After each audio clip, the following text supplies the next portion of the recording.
Les amis, je vais vous dire un truc, peut-être qu'on vous dit jamais, ou peut-être que vous avez entendu vite fait.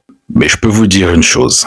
Moi, je ne connais aucune religion. Je connais aucun livre sacré, un livre saint, qui est capable de réconcilier le riche et le pauvre, l'oppressé et l'oppresseur. Il n'y a qu'une seule chose qui est capable de réconcilier l'être humain. C'est la spiritualité, mes amis. Parce que devant la mort, que tu sois pauvre, riche, que tu sois chrétien, musulman, bouddhiste, athée, que tu sois grand, petit, que tu sois homme, femme, devant la mort, nous sommes tous identiques. Lorsqu'on va tous nous plonger sous l'eau au bout d'un moment, on sera étouffé, on aura besoin d'oxygène. Ça s'appelle la spiritualité. La spiritualité ne fait distinction de personne. Là, il n'y a pas, non, j'ai ma relation intime avec mon Dieu.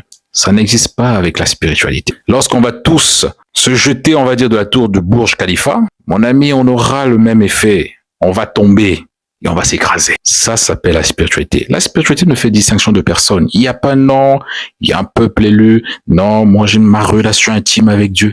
Ça n'existe pas. C'est pourquoi je dis qu'il n'y a aucune religion, aucun livre saint qui est capable de réconcilier toutes ces choses. La seule chose qui est capable de réconcilier, on va dire, les gens, c'est la spiritualité. Parce que tous, devant les lois divines, nous avons le même résultat. Peut-être qu'on vous le dit pas, mais moi je vous le dis, mes amis. Et la spiritualité, en fait, comme je viens de dire, ne fait distinction de personne. La spiritualité comprend, on va dire, l'autre. Dans la spiritualité, en fait, on ne pousse pas l'autre à croire comme nous. Non, non, non, non. La spiritualité laisse, on va dire, les gens apprendre à se connaître eux-mêmes.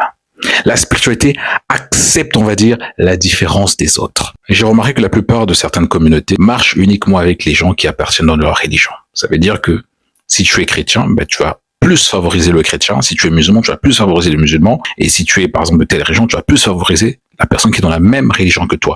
Et moi, je trouve que c'est un très, très grand danger. C'est pourquoi je dis que ces choses-là ne réconcilient pas les êtres humains, mais nous éloignent encore davantage. Et celui qui est spirituel arrive à le comprendre. Parce que ces choses sont venues, on va dire, mettre une certaine séparation, on va dire, entre les membres de famille, entre les amis, entre les peuples. Je ne sais pas si vous vous en rendez compte. C'est pourquoi je dis qu'il n'y a aucune religion, il n'y a aucun livre saint qui est capable de réconcilier l'homme. C'est que la spiritualité.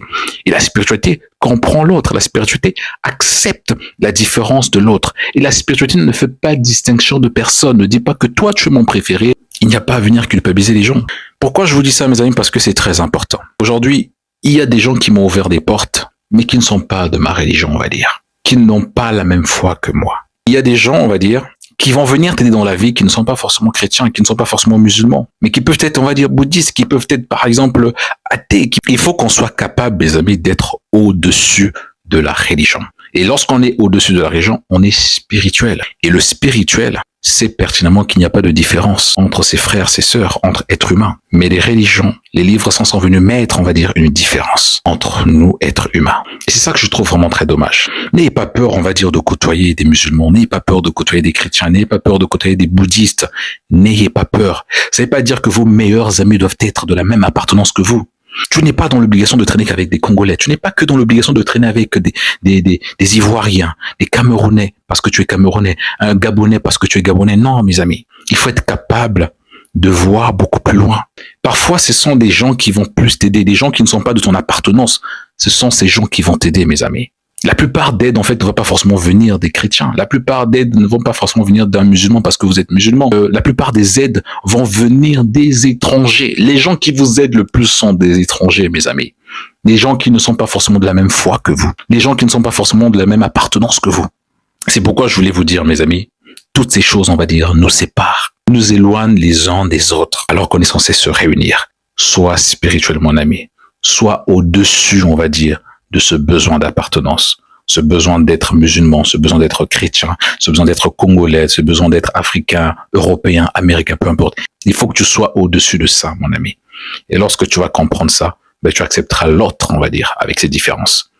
Tu vas plus commencer à pointer du doigt la sorcellerie. Oui, oui, oui, je vous le dis, vous n'allez plus commencer à pointer du doigt la sorcellerie parce que vous ne comprenez pas des choses. Parce qu'aujourd'hui, de nos jours, les gens ne comprennent pas ces choses. Lorsqu'on ne comprend pas quelque chose, on pointe du doigt, on dit c'est bizarre, on dit mais vous ne savez rien de ce que c'est la sorcellerie. Il y a toujours du bon, il y a toujours du mauvais. Parce que dans les religions, il y a du bon et du mauvais. Est-ce qu'on pointe du doigt? Pas forcément. Pourquoi lorsqu'on parle non de culture africaine, ça devient toujours ambigu? Vous avez oublié qui vous êtes, mes amis. Je vous dis la vérité, hein. Vous avez vraiment oublié qui vous êtes réellement. Revenez à la source. Et revenir à la source, c'est être spirituel, c'est être au-dessus, on va dire, de ce groupe d'appartenance. Se rappeler qui on est, c'est vraiment très important. Avant que ces religions ne viennent, vos ancêtres, vos arrière-grands-parents, priez Dieu, savez qui était Dieu. Renseignez-vous, parlez avec les anciens, demandez-leur. Il y a des textes qui ont été retrouvés. Posez des questions, mais revenez à la source. Revenez à la source, c'est vraiment très important. Ne vous faites pas avoir par les émotions. Un homme doit être rationnel. Je vous dis la vérité. Un être humain doit être rationnel. Mais la plupart de nos frères et sœurs sont devenus trop émotifs, trop dans les émotions, ne font plus la différence entre religion et spiritualité. Et c'est ça que je trouve vraiment très dommage. Chacun a sa source. Parce que si tu ne sais pas d'où tu viens, tu ne sauras jamais où tu vas. La plupart des autres, ils savent d'où ils viennent, donc ils savent où est-ce qu'ils sont en train de partir. Mais la plupart des Africains ne savent pas d'où ils viennent, mais veulent aller je ne sais où. Revenez à la source. Aimez votre culture. Aimez vos langues. On n'a pas dit qu'il ne faut pas aimer le français, qu'il ne faut pas aimer l'anglais, qu'il ne faut pas aimer d'autres langues. Non. Mais commencez d'abord par aimer vos langues. C'est vraiment très important. Commencez par vous aimer. C'est vraiment très important. Commencez par aimer votre culture. Commencez par aimer vos propres religions avant tout. Parce que oui, on ne le dit pas, mais avant qu'on nous impose certaines choses, il y avait d'abord des religions qui existaient avant. Nos grands-parents faisaient comment? Comment ils ont connu Dieu? Est-ce que vous posez ce genre de questions? Sur cette chaîne, nous développons cela. Et moi, je te dis donc à très bientôt. Encore une fois de plus, n'hésite pas à t'abonner, à liker et à nous laisser un commentaire. Et n'oublie pas, le meilleur investissement dans ta vie, eh bien, c'est toi-même.